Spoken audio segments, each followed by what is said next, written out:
মানিক বন্দ্যোপাধ্যায় বাংলা সাহিত্যের অন্যতম একজন প্রথিতযশা কবি, সাহিত্যিক, যিনি ১৯০৮ সালে ১৯শে মে বিহারের সাঁওতাল পরগনা জেলার দুমকা শহরে জন্মগ্রহণ করেন। ১৯৫৬ সালে ৩ ডিসেম্বর মৃত্যুবরণ করেন। তার আসল নাম হল প্রবোধ কুমার বন্দ্যোপাধ্যায়, ডাকনাম হচ্ছে মানিক। তার বিখ্যাত উপন্যাসের মধ্যে অন্যতম হচ্ছে 'জননী', যেটি ১৯৩৫ সালে প্রকাশিত তার প্রথম উপন্যাস। এটি মনস্তাত্ত্বিক বিশ্লেষণমূলক উপন্যাস। শ্যামা নামে এক নিম্ন মধ্যবিত্ত পরিবারের গৃহবধূ জননী সত্তার বহুবিধ আত্মপ্রকাশ এই উপন্যাসের উপজীব্য। দ্বিতীয় বিখ্যাত উপন্যাস হচ্ছে 'পুতুল নাচের ইতিকথা', যেটি ১৯৩৬ সালে প্রকাশিত কবির শ্রেষ্ঠ উপন্যাস। এর দুটি বিখ্যাত চরিত্র হলো শশী ও কুসুম। তার চরিত্রের মধ্যে গ্রামের ডাক্তার শশী অন্যতম। কবির বিখ্যাত উপন্যাসের মধ্যে আছে 'পদ্মা নদীর মাঝি', ১৯৩৬ সালে প্রকাশিত একটি আঞ্চলিক উপন্যাস, যেটি পূর্বাশা পত্রিকায় ধারাবাহিকভাবে প্রকাশিত হয়। এই উপন্যাসের উপজীব্য হচ্ছে পদ্মার তীরবর্তী জেলে জীবনের বিচিত্র সুখ ও দুঃখ। 'পদ্মা নদীর মাঝি' উপন্যাসের চরিত্রগুলোর মধ্যে অন্যতম হচ্ছে কুবের, কপিলা, হোসেন মিয়া, গণেশ, ধনঞ্জয়, মালা, শীতলবাবু। 'পদ্মা নদীর মাঝি'র চলচ্চিত্রায়ন করেন গৌতম ঘোষ।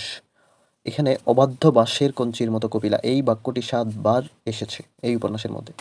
কবির অন্যান্য উপন্যাসগুলোর মধ্যে আছে 'দিবারাত্রির কাব্য', যেটি ১৯৩৫ সালে প্রকাশিত। এরপরে আছে 'চিহ্ন', 'মাসুল', 'শহরতলী', 'অহিংসা', 'শহরবাসের উপকথা', 'চতুষ্কোণ', জীয়ন্ত', 'সোনার চেয়ে দামি', 'স্বাধীনতার স্বাদ', ইতিকথার পরের কথা', 'আরোগ্য', 'হলুদ নদী সবুজ বন', 'হরফ'।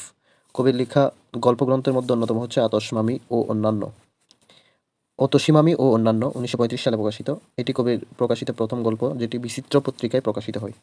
দ্বিতীয় গল্পগ্রন্থ হচ্ছে 'প্রাগৈতিহাসিক', যেটি ১৯৩৭ সালে প্রকাশিত। এই গল্পগ্রন্থের পাত্র-পাত্রী হচ্ছে ভিক্ষু ও পাছি। অন্যান্য গল্পগ্রন্থগুলোর মধ্যে আছে 'মিহি ও মোটা কাহিনী', 'ভেজাল', 'ছোট বকুলপুরের যাত্রী', 'আজকাল পরশুর গল্প', 'হলুদ পোড়া', 'ফেরিওয়ালা', 'মাটির মাশুল', 'উত্তরকালের গল্প সংগ্রহ', 'ছোট বড়', 'শ্রেষ্ঠ গল্প', 'সরীসৃপ', 'তৈলচিত্রের ভূত'। কবির লিখিত নাটক হচ্ছে 'ভিটে মাটি', প্রবন্ধ, লেখকের কথা।